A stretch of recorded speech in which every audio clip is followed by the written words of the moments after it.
Today, the Committee on House Administration will continue its oversight of federal election policies. The chairman of the committee, it's a top priority of mine to improve federal election law and increase transparency for American voters.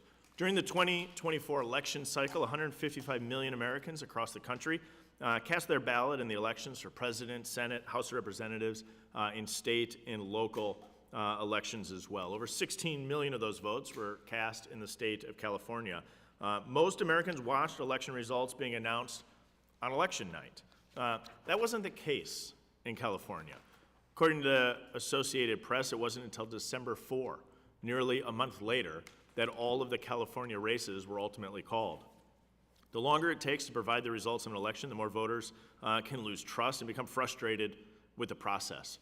Today, we'll examine the reasons for California's delay in reporting results.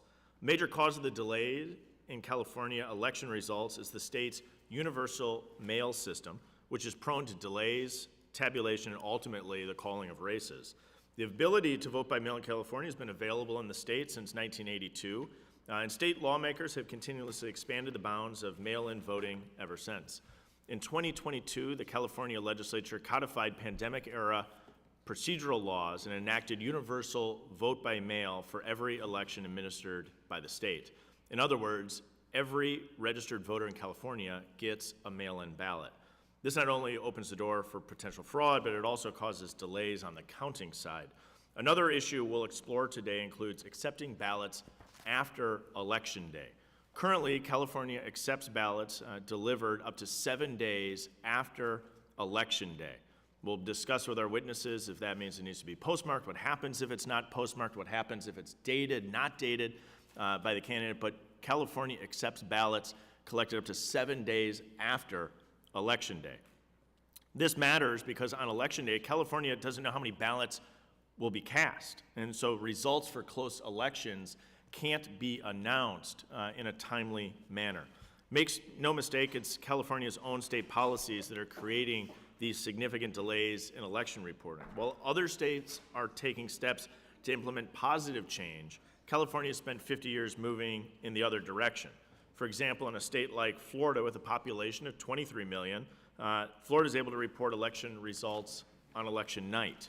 Following the 2000 election, of course, Florida took a serious look at its own election policies and passed a law to ensure ballots are actually counted on and by election night.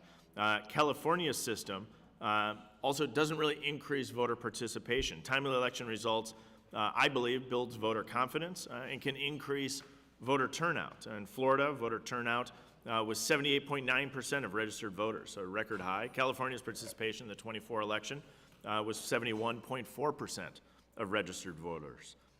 Florida requires absentee ballots to be delivered to the election to local election offices by the close of polls on Election Day. In Florida, absentee voters may cure ballot discrepancies within 2 days after the elections. California, voters have up to 28 days to cure absentee ballots. 28 days. It's a long time, something we can be discussing with our witnesses as well.